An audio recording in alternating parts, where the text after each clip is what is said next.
You're listening to the Whole Hog Sports Podcast. And now, here's your host, Matt Jones.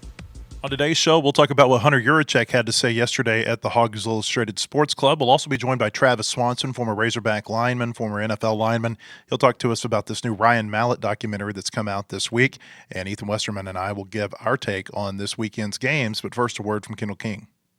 At Kendall King, we're proud of over 4 decades of design. We're continuing the legacy of great creative design by combining our brands of Kendall King, Soapbox, and Shopcart. Together, these brands represent a new focus in marketing design, with individual attention to specific areas. Through our design expertise supported by a team of talented professionals, we showcase our best. We are Kendall King, we are Soapbox, we are Shopcart, we are design. Ethan Westerman here with me now. Hunter Yurachek spoke at our luncheon yesterday. If you haven't listened to the audio, you can by going back and listening to yesterday's podcast. Man, I mean, there was a lot of news, I feel like, that was unpacked yesterday, whether it be Bud Walton Arena renovation, talking about some different things they've got planned for the football stadium. Obviously, I thought the most notable thing that he said, maybe in addition to saying that they've changed next year's schedule to remove Memphis, and they've moved that game back a few years, so they'll play Tulsa, North Alabama, Utah, and an SEC schedule next year. I thought the most important stuff was what he had to say about War Memorial Stadium, then maybe to a lesser degree what he had to say about playing Arkansas State. He did not say that they will not go back to War Memorial Stadium. He said that those conversations are going to be had. I asked him who are the voices who have a say-so in this. He said it's himself, it's Sam Pittman, it's the UA president, it's the UA chancellor, it's the UA board of trustees, and it's the governor of Arkansas. But I did not feel like if you're a fan of War Memorial Stadium and of Arkansas going down there and playing, I don't think you should feel very good after listening to his comments yesterday, because even though he didn't take a position on it, he laid out a lot of reasons, a lot of stuff that Tom Murphy and I talked about earlier in the week, but a lot of the things that work against the program playing at War Memorial Stadium. And like everything does nowadays, it really comes down to finances. It's a huge difference in what you can make in Fayetteville, where you can sell 173 suites per game as part of a season ticket package, and going to Little Rock and not having that. The like it or hate it, the luxury seats, they are a big deal in sports right now. A really, really big deal. Those are your money makers. And I think that the ability to not just the suites, but chairback seats, club level, whatever, like that's the big player. That's a factor right now in War Memorial keeping a game or not. Yeah, and I mean, Yurachek said never say never, so that he couldn't completely, squelch the idea of ever going back there. But like you said, there wasn't any sort of real inspiring talk as far as like that they're going to try and make this happen. It felt to me like maybe something way down the road comes about and we find ourselves playing there, but it did not seem like there's any active plans to try and go out of your way to schedule a game there. That was just the vibe I got. I think that along with all that you mentioned with the, how it's beneficial to play in Fayetteville from a financial perspective, also for, not just football, but every sport, the recruiting element is really big, where you can't have a normal recruiting weekend whenever, your SEC counterparts are early in the year. I mean, you think about it, Arkansas had one last week for the season opener. They won't have another one until Notre Dame on the 27th. And for a lot of sports, this is the time where the recruiting really ratchets up. And you're trying to recruit these prospects against other schools that are having these games on campus. It's hard to, 16, 17, 18-year-old to not let them be swayed and have them wait, get their benefit of the doubt to wait it out and wait till you do have a home game and not commit somewhere else earlier. It's just, it hurts all the sports whenever they don't play in Fayetteville. And I think that kind of that two-sided, coin between that and the financial is really what drives Arkansas to, doesn't seem like they have any plans to go back. Maybe the biggest quote yesterday, or the most telling quote, he said, quote, "We charge a significant amount of money for season tickets, and so it really doesn't make sense to continue to play games at War Memorial Stadium." That's about as definitive as I've ever heard an AD on this topic. Yeah, and that's basically, I feel like the vibe that I get was he shut down the idea of going back there without absolutely, putting all the fire out. I mean, it's like he threw enough water on it, though, that you think it's pretty much out. He also said, quote, "They would have to make a significant investment, they being War Memorial Stadium. The fact is it takes away a recruiting weekend, not just for football, but for all of our sports. You can't recreate some of the things in Little Rock that you can have in Fayetteville." So, again, the feeling I've had all week is that this is, the long goodbye is over to War Memorial Stadium, and that it's been a long time coming. I mean, I've said this a number of times. They've kicked this can down the road so many times over the years when it felt like it was inevitable. And it feels like it is inevitable that the Razorbacks are going to quit playing there at some point in time. I feel like this is the end of War Memorial Stadium. Maybe Arkansas State and Arkansas is such a big success that there are, powers that, because there's a political issue to it. I said, why is the governor involved? He said, well, Matt, he said the governor appoints the board of trustees, who hires the university president, who hires the university chancellor, who signs my checks. Yes. And so there is a trickle down there. And so obviously there could potentially be some political influence, although we haven't seen from this governor the type of interest in War Memorial Stadium that I think we saw from the last governor. Whether or not there is that interest, I don't know. It's just we haven't seen that interest out in public like we did from Asa Hutchinson. But again, it just feels like there's just not a lot of life and a lot of want to for this game. Yeah, and it's a weird dynamic, especially when your final game is one that you're going down there and you're playing a team that you gave 10,000 tickets to. And I know Hunter tried to kind of downplay if he thinks it's going to be pretty much an Arkansas home crowd, but It'll be an Arkansas home crowd. I think that there will be enough Arkansas State people that if the big play happens, and if you're going to hear it, and if they quiet the Arkansas fans, they're going to be loud. Last year, remember when Tennessee was here? Yeah. And it was the most orange. Well, it was the most opposing color that I have ever seen in Razorback Stadium. And Tennessee, they travel everywhere. They did this at Ohio State too. At the Horseshoe for the playoff, it was like probably 30% or more of the people in the Horseshoe were Tennessee fans. But you could hear Tennessee, and I don't think they had the number of people in Razorback Stadium last year that Arkansas State's going to have in a smaller War Memorial Stadium. I asked Hunter about this yesterday. I said, is it worth sacrificing potentially some of your home field advantage for having a lower guarantee payment to Arkansas State? He said, I don't think that's going to be a problem. He said, I don't worry about home field advantage not being, existing for the Razorbacks tomorrow. But they got 10,000 tickets. We know from reports that they also went through the War Memorial box office and they went through the Razorback box office because they didn't want to necessarily pay the donation fee, the hostage fee, as I like to call it, on the tickets that Arkansas State was charging. I think there's going to be 15,000 plus Arkansas State fans in that stadium tomorrow. And I think it's going to be very important for Arkansas to come out and hit them with a sledgehammer early to where you take the crowd out of it.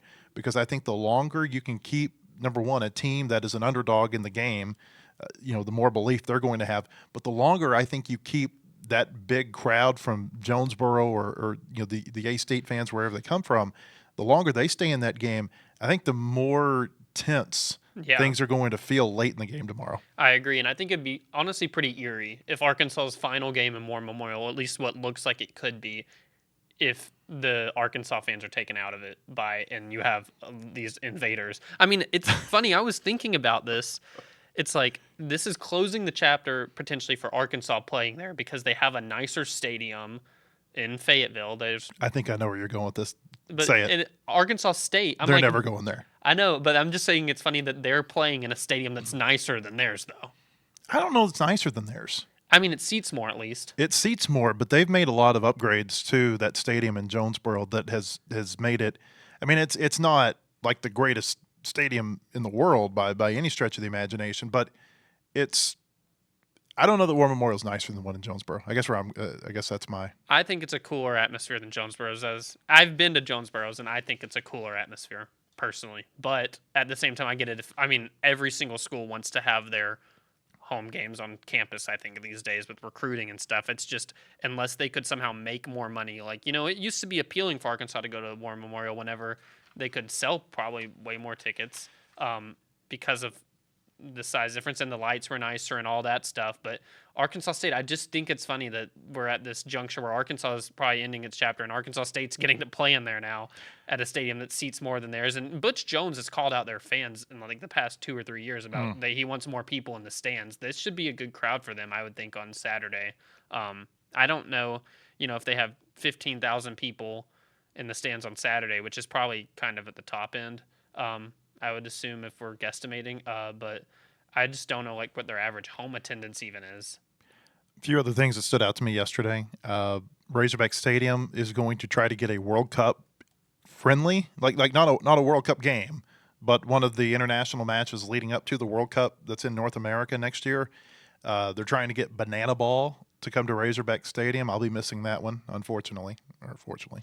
And they're talking about maybe trying to get another major concert at the stadium like they got with Garth Brooks. Yeah, and I think we're just in that era now where you're going to see programs doing more things like this. I mean, it's how can you make money in any way? I mean, Hunter Yurachek said they've left no stone unturned as far as how can they generate revenue, and I think that you're going to see more things like this. Perfect example. They've sold 4 seats on each bench at Bud Walton Arena for $375,000 per seat. Yep. So for those 8 seats this year, where this is like NBA style, you watch a game in the NBA and there's somebody sitting next to the coach. Those 8 seats, $3 million. That they are going to sell for. Or he said they've already been spoken for. Yeah, and I mean, it'll be funny to see who ends up buying those, because whoever's buying these seats, I feel like are going to be notable people. I have a few names who I think it could potentially be. Yeah, and I mean, I don't think it'll be the first time we've seen any of these people. Yeah, but I don't want to speculate. Yeah. But I think it's going to be a situation. But just where to put that in perspective, those courtside seats on the opposite side of the floor are $14,000 a piece per year. Is it worth $361,000 per seat to sit on the other side of the floor and I guess maybe get to stand in the huddle? I mean, I will say these seats are going to get a lot of TV time too. Mm-hmm. I mean, a lot of it. The executive director of the Razorback Foundation, Ryan White, correct? Mm-hmm. Ryan White. He kind of brought this up in May at the sports club. How John Calipari was already talking to prospective donors for it, and his whole pitch was, "You're going to know the play before anybody else." And I'm like, is it really going to be that close that they know the play? I think it's probably more just trying to give them a feel of how close you're actually going to be. But these seats are going to get a lot of TV time. I already know that. If you're adjacent to the bench, I don't know. I'd like to see what this will actually end up looking like, and if it's going to earn a certain name. I know they're calling them sideline premier seats, but I feel like they're going to earn a certain nickname or something. We're good at putting nicknames with fans things. Will give these a nickname at some point, and it's going to be funny just to see who has them. Also, they're the fact that they're on the Arkansas and the opposing bench is what's so interesting to me. What's a higher quality than Gucci? Because the other side is Gucci Row. Yeah. I don't know. I think on that for a little bit. We'll come back to this maybe next week. He said the football stadium naming rights, it might be, quote, ambitious to have them in place before the 2026 season. I thought that was interesting. So there's going to be a video scoreboard going to be added at Baum-Walker Stadium, kind of catty corner to the Razorback Foundation building, where people in the right field corner can see the video board. Their view of the video board there is obstructed partially or fully, depending on where their seat is. He said Bud Walton Arena renovation remains on the, quote, side burner. He said that with softball, they've raised over half of their $20 million fundraising goal to have a softball renovation, and they think they might be getting a big gift for Razorback soccer. Lots and lots from Hunter Yurachek's conversation yesterday. Again, you can hear the whole thing on our podcast yesterday. We've got stories on our website at wholehogsports.com. wholehogsports.com. You can get the latest breaking news on all Razorback sports there at wholehogsports.com. Most in-depth source for all Razorback sports. We have analysis, latest in recruiting, unique stories on all your favorite teams. You can subscribe today at wholehogsports.com.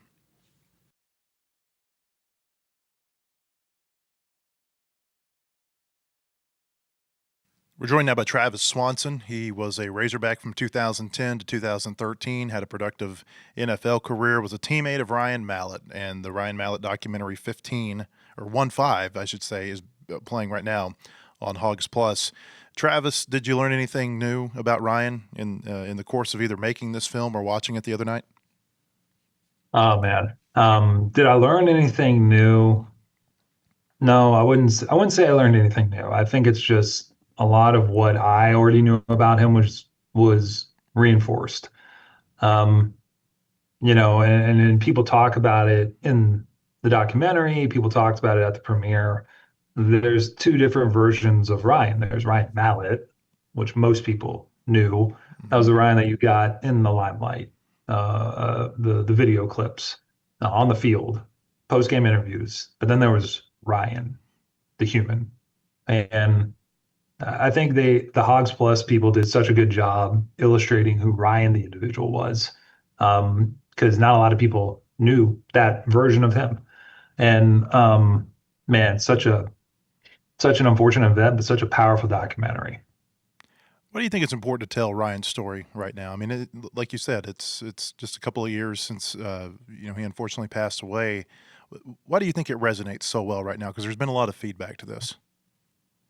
I think it's the obvious is, he's such a figure in the history of this state, because so much of this state is tied to the Razorbacks. So I think when you have someone who comes through the program, in particular of his caliber, it shapes a fan base and it leaves an impression that is not minimal. It is lasting forever, and that's honestly true definition of a legacy.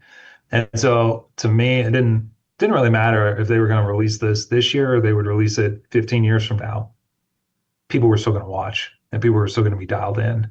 I think for him, he was this kind of beacon of light on a phase of Razorback football that was just so exciting.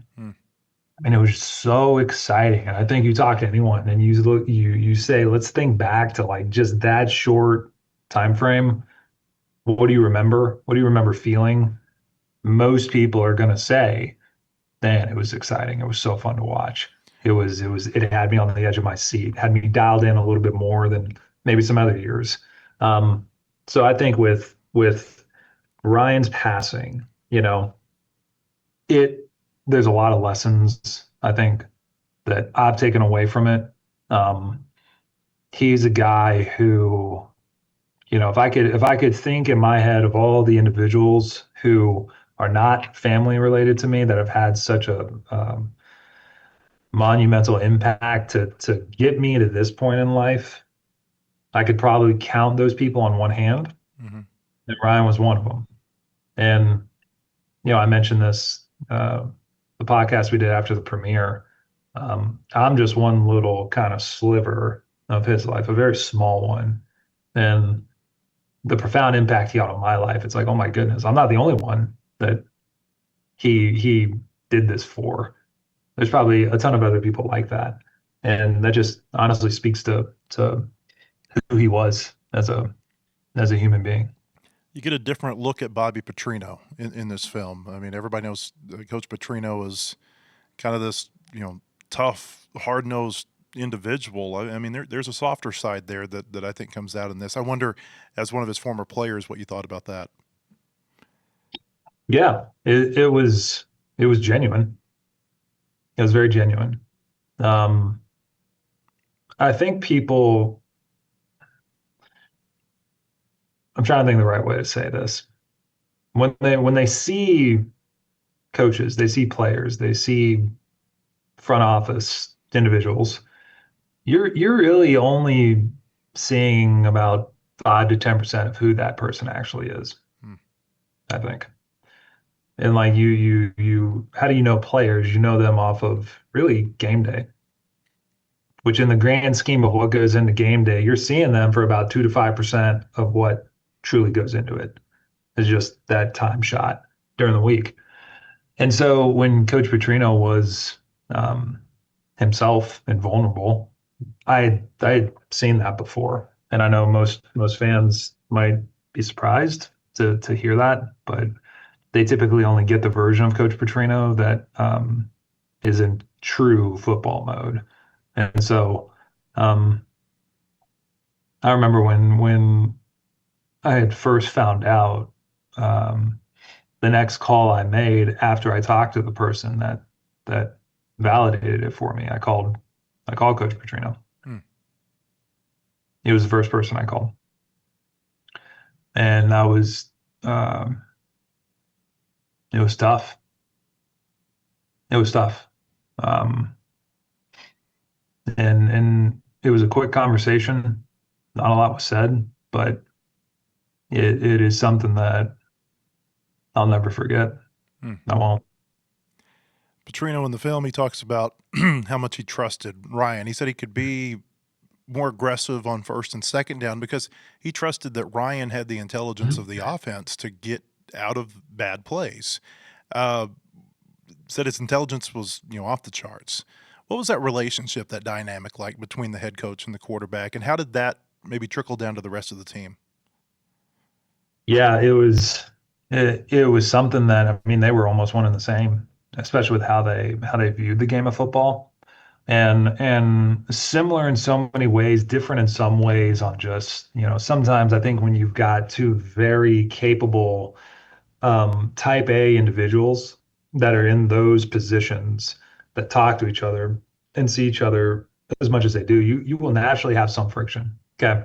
Um, but they would always find some kind of like means to an end if there was some disagreement. And that's, I think, honestly, what got the trust to where it was, where there was never a question, at least to the player level. If we're in a play, we're in a situation, doesn't matter what time of the year it is, what the opponent is, are we up, are we down, close game, whatever. If Ryan made a check, you never second guessed it ever. And I think there's so much power in that because at the time I was 19 years old. And so like my expectation and relationship with college football and pro football started with Coach Petrino and Mallett. Mm. And that was such a like, you come in, you don't know anything. You're just kind of this like fresh mold. And those first kind of impressions, I think, not only with me, but with just any player that is in college sports, it's so important because that dictated for me how to approach a lot of things moving forward. And then the first time that, once Ryan moved on and you start to kind of like um, question some things, and not necessarily at the quarterback level, but just some like coaching calls and things like that. That was my first experience on second guessing some things, but it wasn't with Ryan or Coach Petrino or anything like that.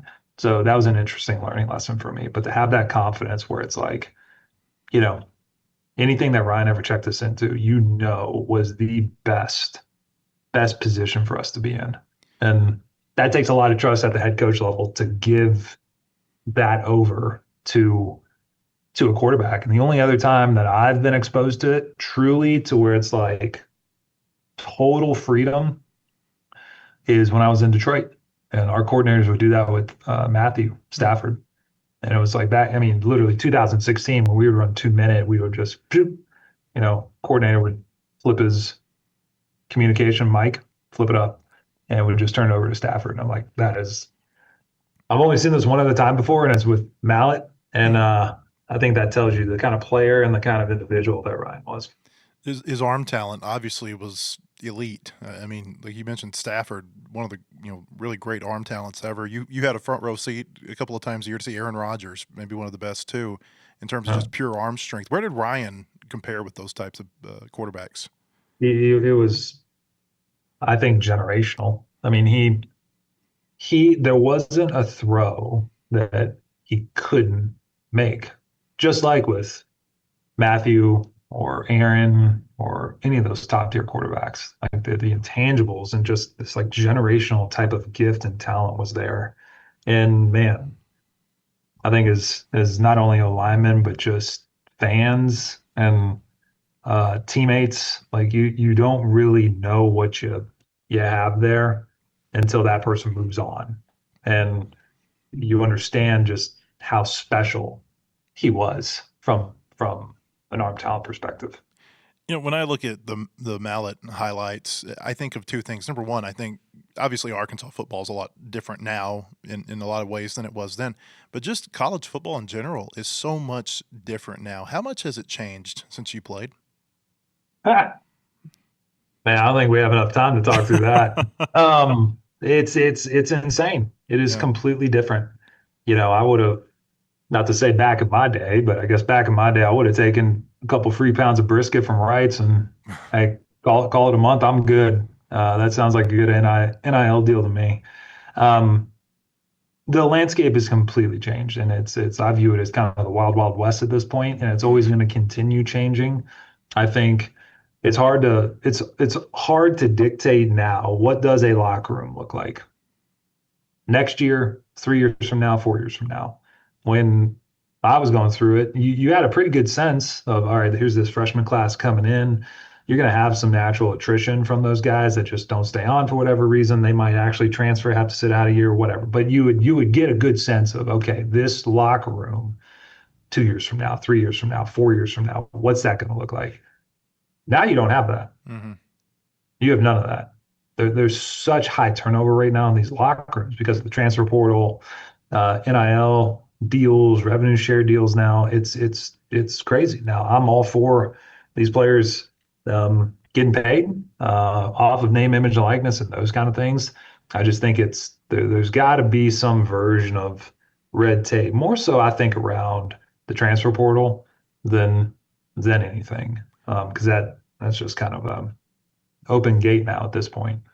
I want your opinion on the locker room as it relates to finances, because when you're in an NFL locker room, everybody in that locker room is being taken care of in a very healthy way, but you're also older. You're more mature as a man when you get into the NFL locker room. 25, 30, 35-year-old people who are in there. Yeah. It's different when you're 18 and you're 19, and it's just different because you're not as mature yet. What do you think about that in terms of how that might be affecting college football? Are you saying in sense of just guys, these young players that are now getting paid, and just how does that change things? Yeah, what's the dynamics like in the locker room where you might see a quarterback who he's getting $1 million, but maybe I'm only getting 50,000. Yeah, I think it's this is, I'm trying to think of the right way to say this.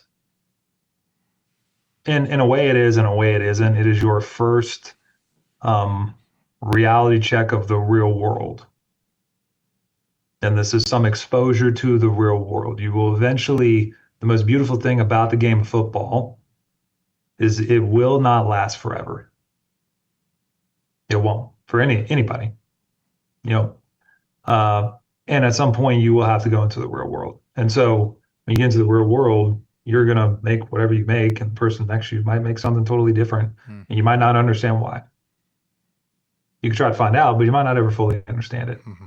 That's life. Mm-hmm. That is life. And so I get that side of it. I think it's healthy. I think as long as the locker rooms there's no friction between players, because that's a thought that I had, is like these kids are very young.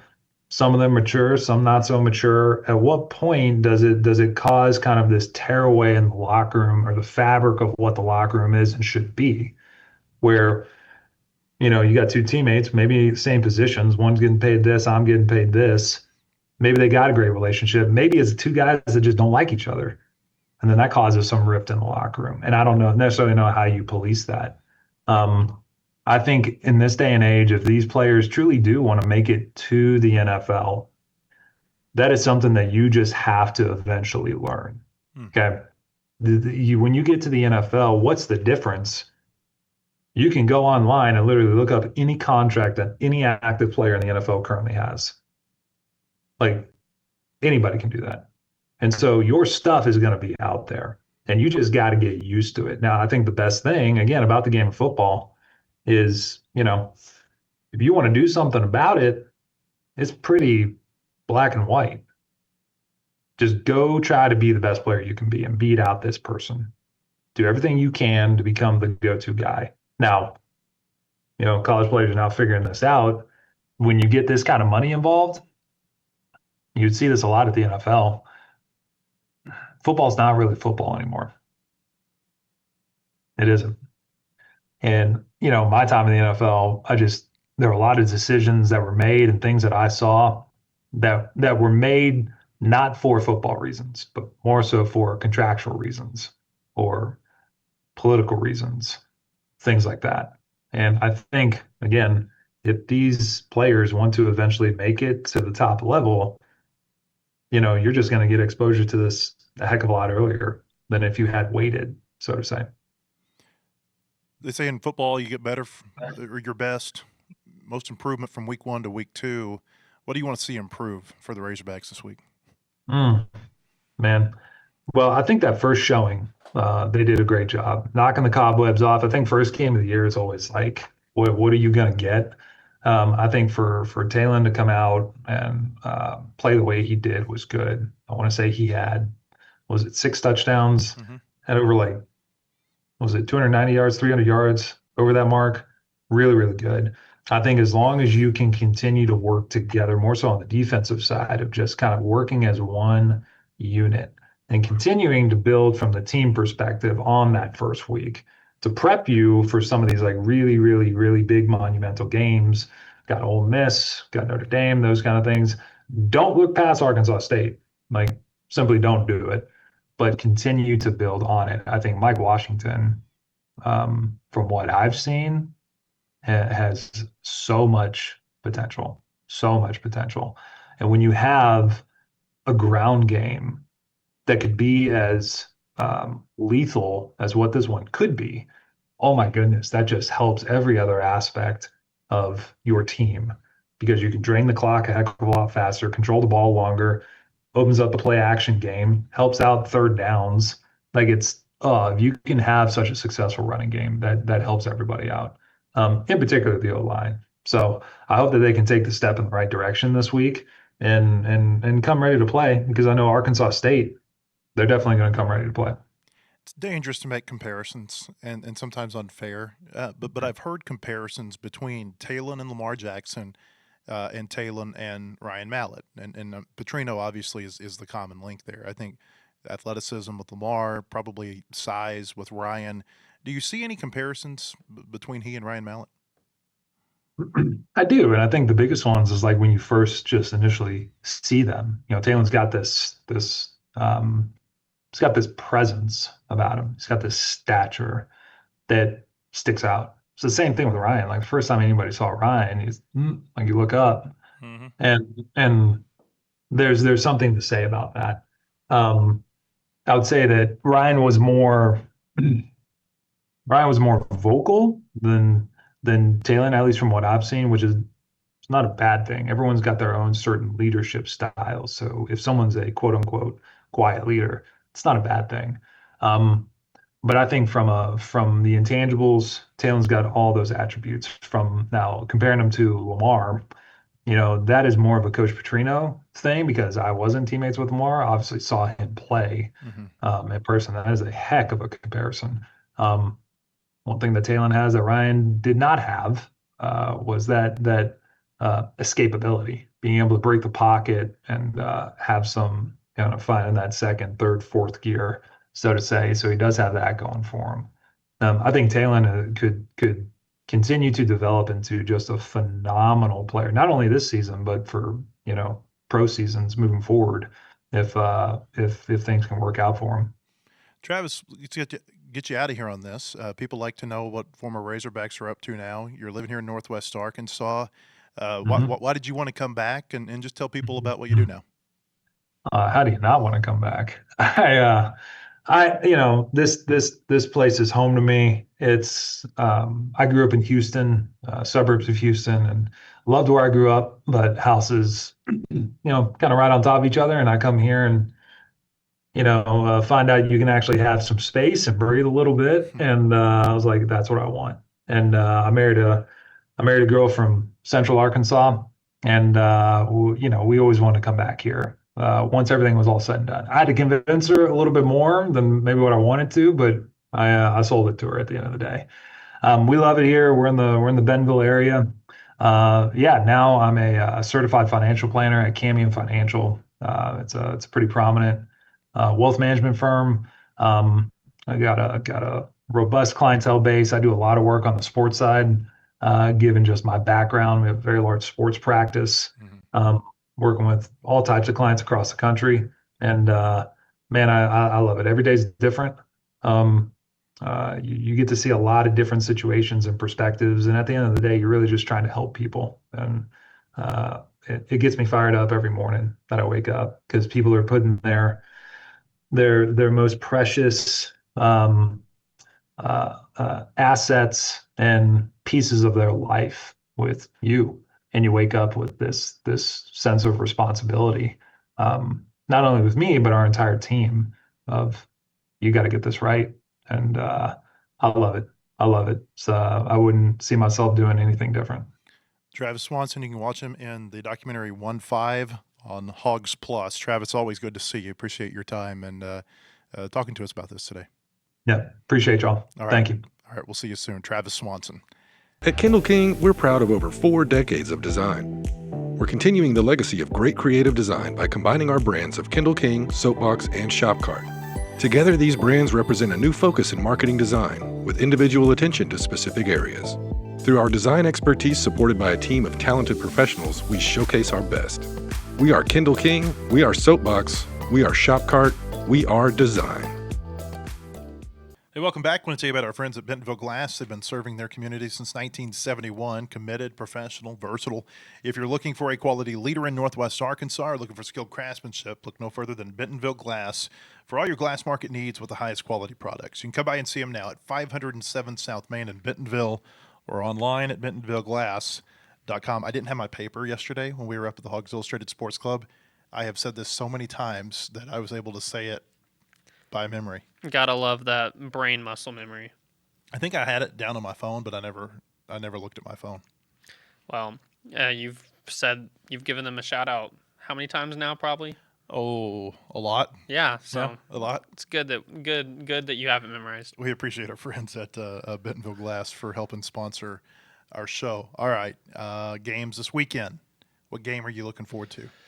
I really think Missouri, Kansas is just so intriguing because it's a rivalry getting brought back, and there's a lot of hatred there. Border. You know what I've said is that all these people who hate Arkansas and Missouri at the end of the year, they need to be hoping for 2 things to happen. Number one, Missouri, Kansas to become annual again, and for them to play that at the end of the season, and for Bedlam to come back, and for Bedlam to be played at the end of the season. And there's some precedents for this. I mean, Florida, Florida State, Clemson, South Carolina, Kentucky, Louisville, Georgia, Georgia Tech. These are all played at the end of the year. And if they could get Bedlam to come back, and if they could get Mizzou, KU to come back, then LSU's over here saying, well, we don't have anybody, and Arkansas is over here saying, we don't have it. Hey, did we used to play at the end of the year, and wasn't that fun and a great series? There you go. That would be lovely. And it would bring back – there is nothing that a lot of people in the state of Arkansas would like more than to have the Thanksgiving Arkansas LSU game back. In War Memorial Stadium. I'm not I mean, there are some definitely that would love that, but I'm not Those sure. Those are fun. I'm not sure Hunter Yurachek's one of them. You can draw a direct correlation, I think, from the maybe disinterest in War Memorial and the LSU game getting taken out of there. For sure. Now, it's not like Arkansas's gone down there and played well, because – you realize they haven't won an FBS game in Little Rock in 14 years. Mississippi State in 2011, it was Bobby Petrino's last home game as Arkansas's head coach. That was the last time they won a game at War Memorial. And they woke up the next over day. An FBS team. They woke up the next day ranked number 3 nationally. Yeah. That's been a while.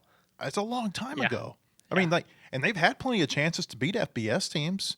Lost to Ole Miss. They've lost to Mississippi State. They've lost to Toledo.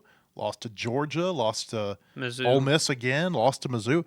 So this is like one of those deals where I guess maybe their history in that stadium and their history against these teams like Arkansas State, whether it be losing to North Texas or San Jose State or Colorado State, I think that's what maybe has people a little bit on edge and maybe a little skeptical of that, whatever it is, 21.5 point betting line. No, for sure, because it's like there over the past 10, 15 years there have been in all sports. I mean, basketball's not spared some wacky Little Rock losses.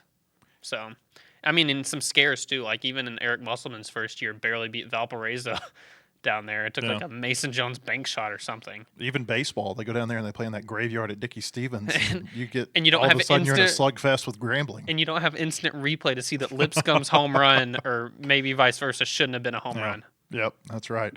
All right, let's see here. Some games this weekend. Here's a fun rivalry game. Talk about in-state rivalries. I love this game every year. The Cy-Hawk Trophy game, Iowa and Iowa State. Iowa State's a 3.5-point favorite. Yeah, and I like them to win by more than that. I've been really impressed with them. I think that they challenge themselves week one, and then they come back to the States, and I mean they put a beating on a Dakota. And I thought that was going to be a close game. Yeah, we know how we feel about our Dakota, so I'm sold on Iowa State, and I mean Iowa's only been tested by Albany, which Albany is usually pretty good FCS too, but they won that 34-7. I like Iowa State. I was listening to this game on the way back from Stillwater last year, and Iowa State kicked a field goal at the end of the game, like a real long field goal to beat Iowa. I'll go with Iowa State too. I like Iowa defensively, but their offense is always just real. Yeah, it's dead. Yeah, it's not good. Yeah, so I think that's a fun game though every year.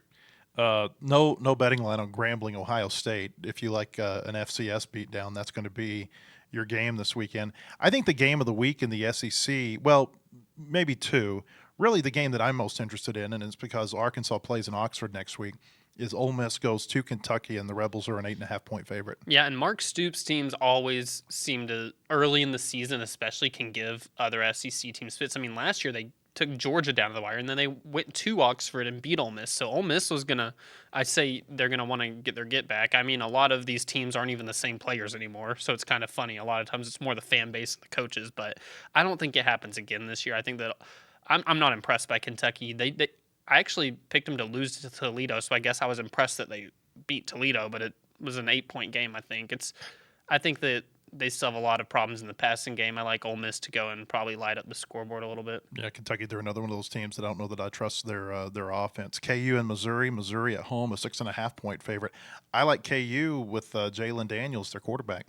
Yeah, I just feel like Missouri, this has got to be, like, they've had to have prepped for this so much over the past how many months. They've only played UCA. I think KU, this might be their third game. That's right. I just think that favors Missouri. This is a big game for them. I think they'll handle business. Arizona State goes to Mississippi State. You saw Cam Scadaboo run wild over Mississippi State last year out in Tempe.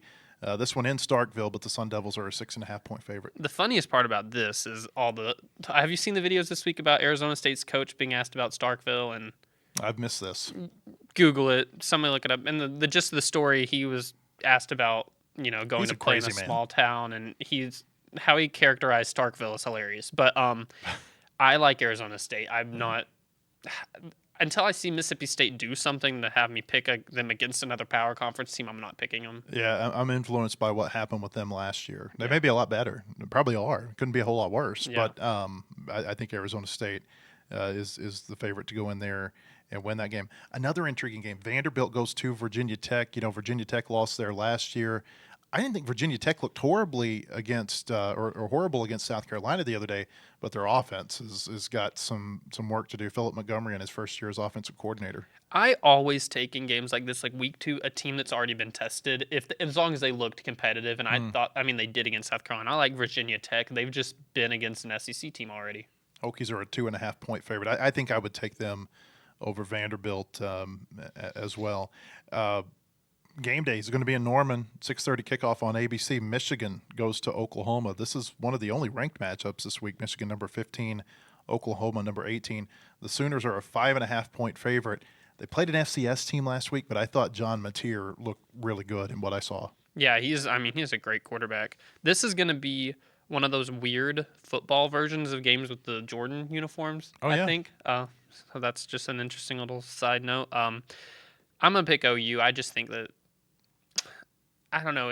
I think they're much improved this year. Like you said, the quarterback plays better. Michigan, that's a tall task to go to an SEC stadium week 2, and I thought Oklahoma, like, they took care of business in a way in week 1 that made me maybe a little more confident in them. But this is a toss-up. Ben Arbuckle is the offensive coordinator at Oklahoma. He and Mateer came as a package deal from Washington State. There's actually a couple of instances of this year where a quarterback and an offensive coordinator have left one school and gone to another. And then you've even got the Gus Malzahn Castellanos relationship at Florida State, where he began his career at UCF. So I wonder if this becomes more popular as we move forward, where, hey, not only are we going to take a quarterback out of the portal, but we're going to get his offensive coordinator too. Might be something worth watching. OU Michigan, this feels like, and I know OU last year they weren't great, but this feels like an instance where you've got two programs going in different directions. I feel like OU might be in line for a nice bounce back year under Venables. I don't know that more at Michigan is going to last there for very long. Like the standard that Harbaugh set was just, at least for his last few years, was going to be really hard, I think, for Michigan to live up to. I think OU wins this, and this might be one of those games that kind of propels them on to something quite a bit bigger. Whoever wins that game is going to be put into, like, are they going to make the playoff talks next week? No, for sure. Okay, then finally Arkansas State. The betting line, by the way, it's moved to 23.5 points for Arkansas. So the feeling is the Razorbacks are going to win. I know we're both picking Arkansas to win this game. So when we know this, I think we go to the betting line. Do you think they can cover 23.5? I don't think they will. I think that it's going to be too close for comfort at halftime, and Arkansas maybe stretches it out in the second half to win by like 18 to 20. I think 23.5 might be a little generous, but hey, Arkansas State losing its running back for the season. He's a good player. I mean, he was preseason Sun Belt second team. I think he has like 3,000 all-purpose yards. He's not just their running back. He's like their kick returner, and he's good at that too. I think that's a huge loss for them. So that might be, I think, maybe why the lines changed a little bit, because Sam Pittman said this week, like, they got to stop Arkansas State's run. That's what he thinks. They got to make them pass. Jaquez Cross, the running back that Ethan's referencing, Butch Jones on his radio show last night said that he's out with a season-ending knee injury. So that's a real big blow for them. I think Arkansas covers. I think they cover. I think that people are underestimating how much the coaching staff is going to motivate the team to go down there and play in this game. I don't trust Arkansas's defense, but I do trust the offense, and I think they could put up a ton of points tomorrow. And I think they'll cover. I think they'll probably 23.5. I can see that. I can see a 24-point, 27-point, something like that type win. I think they're going to go down there and play pretty well in this game. I think that the players have been told this week how much this game means to the other side and how much they need to be able to, as Clay Henry likes to say, have their stinger out for this game. In any Arkansas head coach knowing they're going into playing Arkansas State, they already know they got to win that game. But, I mean, the tone that Hunter Yurachek had yesterday when he said we better win that game, like, you're the AD saying we better win that game. Yeah.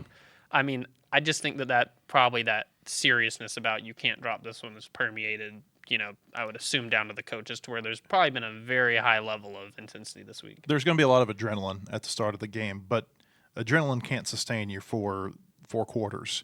I think once the adrenaline wears off, I think Arkansas has got so much more talent, especially at the skill positions, and probably even along the lines, than Arkansas State does, that over the course of the second, third, fourth quarter, I think they're probably just going to wear them down and make them tired. Yeah, I just can't wait to see if we do experience like a little bit of. I kind of want to know what the Arkansas State crowd can do. How about here's a big question in the crowd. If the Arkansas fans start the wave, will the Arkansas State fans participate? Because you can't go to War Memorial and not have the wave. There's always the wave there. Maybe I saw that Arkansas State fans are wearing black there, so they're already giving off the boycotting We vibe. have separate waves. Yeah. Waves going opposite directions. Theirs would be very sad. I do think it's funny that they just I get it. Black will stand out with probably the Arkansas crowd because it's the different color. Right. But it is funny because everybody's like, well, dressing for your funeral. I just think it's an interesting decision.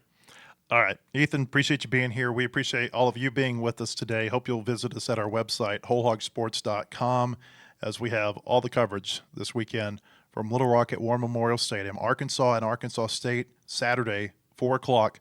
Only going to be streamed, SEC Network Plus and ESPN Plus. We'll talk about it Monday. Have a great weekend, everybody.